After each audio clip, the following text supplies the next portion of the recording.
നമസ്കാരം. UDF അധികാരത്തിലെത്തുമെന്ന പ്രതീക്ഷയിൽ കോൺഗ്രസിൽ മുഖ്യമന്ത്രി ചർച്ചകൾ തുടരുകയാണ്. വോട്ടെണ്ണലിന് മണിക്കൂറുകൾ മാത്രം ബാക്കി നിൽക്കുമ്പോഴും അത്തരം ചർച്ചകൾ നടക്കുന്നുണ്ട്.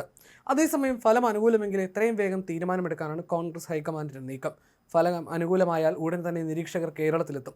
MLA-മാരുടെ അഭിപ്രായത്തിന് തന്നെയാകും മുൻതൂക്കം.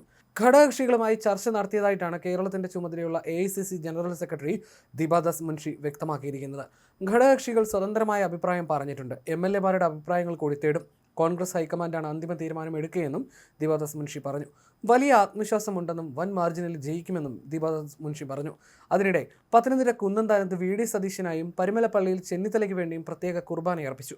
സതീശന് വേണ്ടി ഇന്നും പലയിടത്തും ഫ്ലെക്സുകൾ ഉയർന്നു. ഹരിപ്പാട് VD അനുകൂല ഫ്ലെക്സുകൾ നശിപ്പിച്ച നിലയിൽ കണ്ടെത്തി.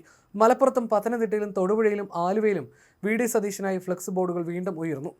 തൊടുപുഴയിൽ VD സതീശന് അനുകൂലമായി ഫ്ലക്സ് വെച്ചതിന്റെ ചുമതല കോൺഗ്രസ് നേതാക്കൾ പരസ്യമായി ഏറ്റെടുത്തു. ഹരിപ്പാട് കരുവാറ്റയിൽ സതീശനെ അനുകൂലിച്ചുകൊണ്ട് ഉയർന്ന ഫ്ലക്സ് നശിപ്പിച്ച നിലയിൽ കണ്ടെത്തി. Pathanamthitta Kunnanthanam Saint Francis Assisi Malankara കത്തോലിക്ക പള്ളിയിലായിരുന്നു VD സതീശന് വേണ്ടി കുർബാന. കുർബാനയ്ക്ക് വികാരി ജേക്കബ് മാത്യു അരീക്കൽ കാർമ്മികത്വം വഹിച്ചു.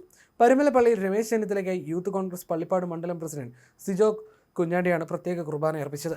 VD സതീശൻ കേരളത്തെ നയിക്കട്ടെ എന്ന് പറവൂർ ഡോൺ ബോസ്കോ പള്ളി വികാരി പ്രിൻസ് പടമാട്ടുമേൽ ആശംസിച്ചു. അതേസമയം തിരഞ്ഞെടുപ്പ് ഫലം വരാൻ മണിക്കൂറുകൾ ശേഷിക്കെ KPCCക്ക് മുന്നിൽ പന്തലമൊരുങ്ങുന്നുണ്ട്. പായസത്തിനും ലഡുവിനുമുള്ള സജ്ജീകരണങ്ങളും ഏർപ്പെടുത്തി. വൈകുന്നേരം DJ പരിപാടി നടത്തും.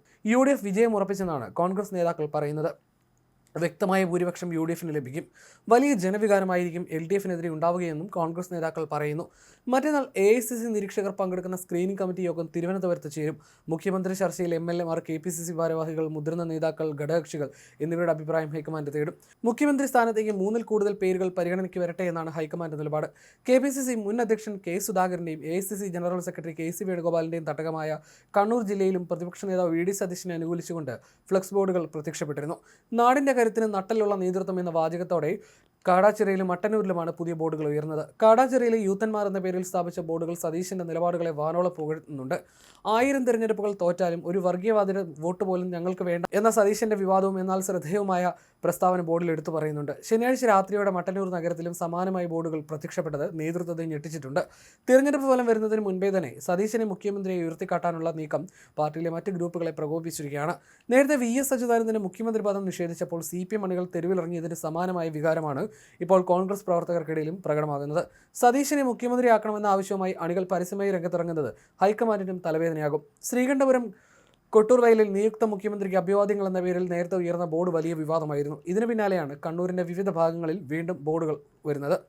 K. സുധാകരൻ, KC വേണുഗോപാൽ, സണ്ണി ജോസഫ് തുടങ്ങിയ പ്രമുഖ നേതാക്കളുടെ ജില്ലയിൽ തന്നെ സതീശനായി മുറവിളി ഉയരുന്നത് ഗ്രൂപ്പ് സമവാക്യങ്ങളിൽ മാറ്റമുണ്ടാക്കുമെന്ന് ഉറപ്പാണ്.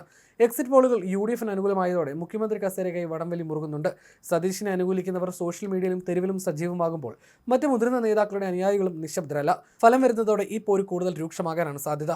തിരഞ്ഞെടുപ്പ് വിജയത്തെക്കാൾ ഇപ്പോൾ കോൺഗ്രസിനെ അലട്ടുന്നത് ആര് നയിക്കുമെന്ന ചോദ്യമാണ്. അണികളുടെ ഈ ആവേശം അച്ചടക്ക ലംഘനമായി കാണണമോ അതോ ജനവികാരമായി പരിഗണിക്കണമോ എന്ന ആശയക്കുഴപ്പത്തിലാണ് DCC നേതൃത്വം.